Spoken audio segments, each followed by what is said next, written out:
Bismillahirrahmanirrahim. Assalamualaikum warahmatullahi wabarakatuh.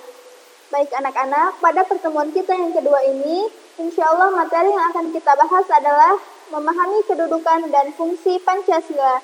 Namun, sebelum belajar, Ibu senantiasa mengingatkan kalian untuk menerapkan adab-adab dalam menuntut ilmu. Di antaranya, jangan lupa untuk berdoa, persiapkan alat tulis, dan fokus. Oke, next. Nah, jikalau kalian sudah pada siap, Ibu akan mulai menyampaikan materi yang pertama, isi Pancasila hasil sidang PPKI.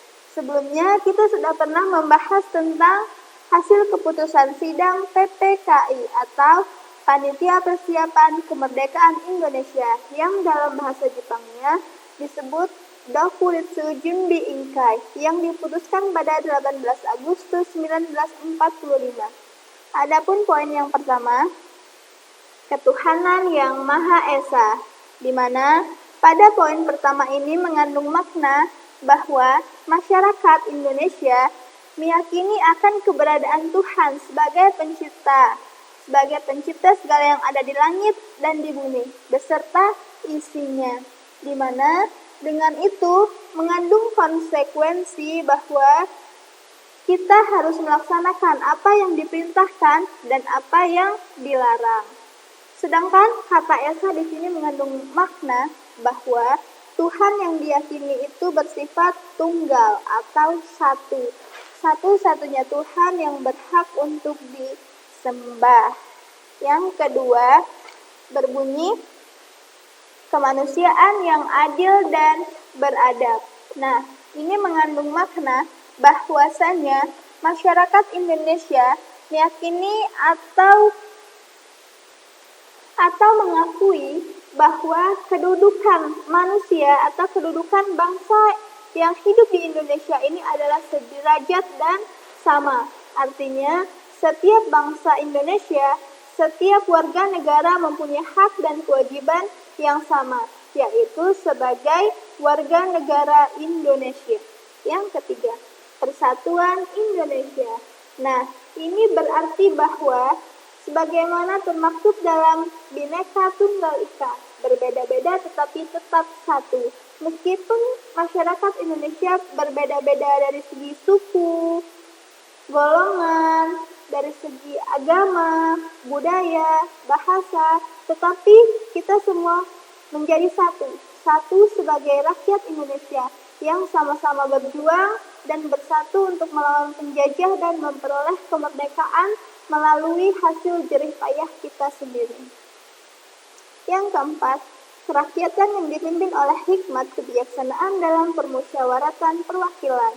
Nah, pada poin yang keempat ini, kita mengakui sebagai rakyat Indonesia bahwasanya kita siap dipimpin oleh pemimpin yang telah kita sepakati.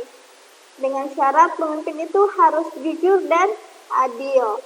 Nah, selain itu juga, kita sebagai rakyat Indonesia menerapkan musyawarah yang untuk memperoleh kata mufakat atau kesepakatan dalam memutuskan suatu perkara. Yang kelima, keadilan sosial bagi seluruh rakyat Indonesia.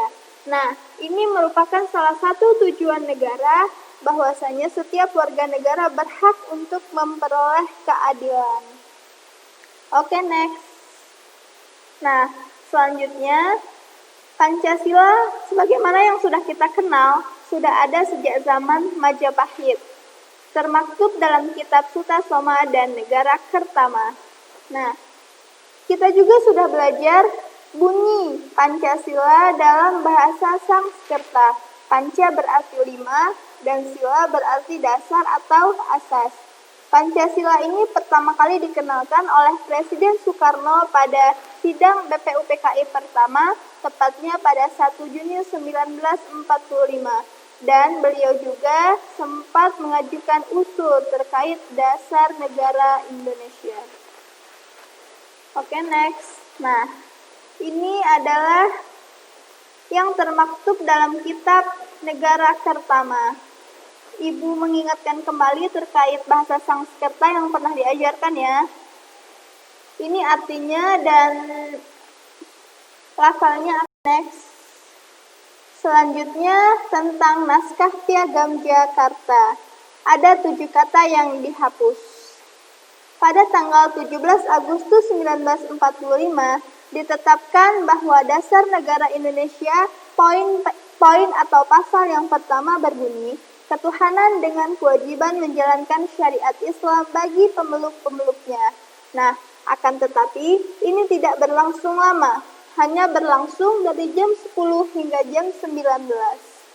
Karena saat itu Ki Bagus Hadikusumo yang berada di Yogyakarta ditelepon oleh Bung Hatta. Bung Hatta mengatakan melalui sambungan telepon, "Ki Bagus, saya kedatangan tamu dari Indonesia bagian timur. Jikalau 7 kata pada sila pertama Pancasila tidak dihapus, maka kami akan memisahkan diri dari Indonesia." Ki Bagus pun menjawab, "Robahlah jikalau mau." Sehingga keesokan harinya pada 18 Agustus 1945, sila pertama yang diputuskan pada 17 Agustus 1945, tepatnya jam 10 pagi, diubah dan dihapus 7 kata. 7 kata itu adalah dengan kewajiban menjalankan syariat Islam bagi pemeluk-pemeluknya, diubah menjadi ketuhanan yang Maha Esa, sebagaimana yang kita kenal hingga hari ini. Nah, atas peristiwa tersebut muncul berbagai statement dari beberapa tokoh bangsa. Di antaranya statement dari Bapak Muhammad Nasir yang berbunyi, 1.